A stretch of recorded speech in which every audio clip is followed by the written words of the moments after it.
Hey, hello everyone. Hi, I'm Sneha. চলে এসেছি একটা নিউ ব্লগ নিয়ে। Welcome to my blog.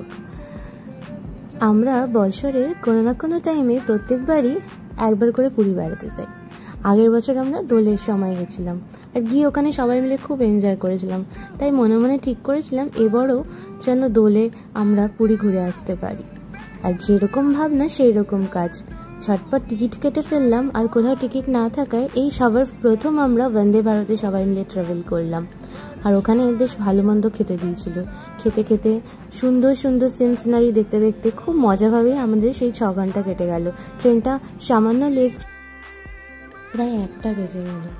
যখনই ট্রেনের দরজাটা খুলে নামলাম, কি বিশাল গরম, মানে শরীর পুরো সত্যি তেতে পুড়ে যাচ্ছিল।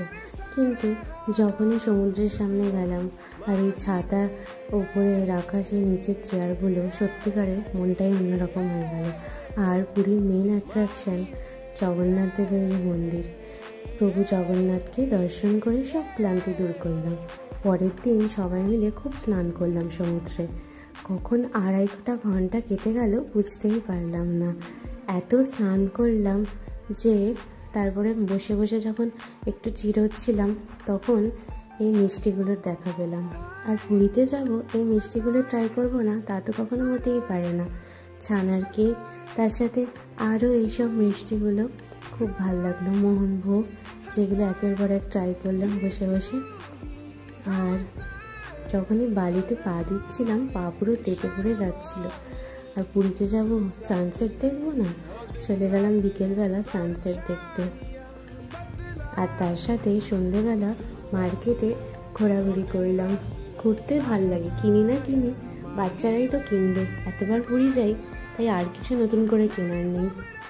কাইরু এটা সেটা কিনলো। আর সেকেন্ড মেন অ্যাট্রাকশন পুরীর এই খাজাগুলো। যখনই কেউ পুরীতে যায় আমরা বলে থাকি না যে একটু খাজা নিয়ে আসিস তো। তারপরে আবার রাত্রিবেলা সেই সি বিচের পাড়ে চলে গেলাম। আজকে পূর্ণিমা ছিল তাই চাঁদটা পুরো গোল, আর চাঁদের জ্যোৎস্নার আলোটা পুরো সমুদ্রের জলে পড়ছিল। আর এই স্ট্রিট ফুডগুলো তো মিস করলে চলবেই না। তার সাথে হাওয়াই মিঠাই তো রয়েছেই। সব মিলিয়ে সন্ধ্যাটা সমুদ্রের ধারে একান্তে বসে থাকতে আর তার সাথে এই জিনিসগুলোর সাথে তো ভীষণই ভালো কেটে যায়। আর ওখানে গিয়ে এই বড়াগুলো ভীষণ ভালো লাগছিল।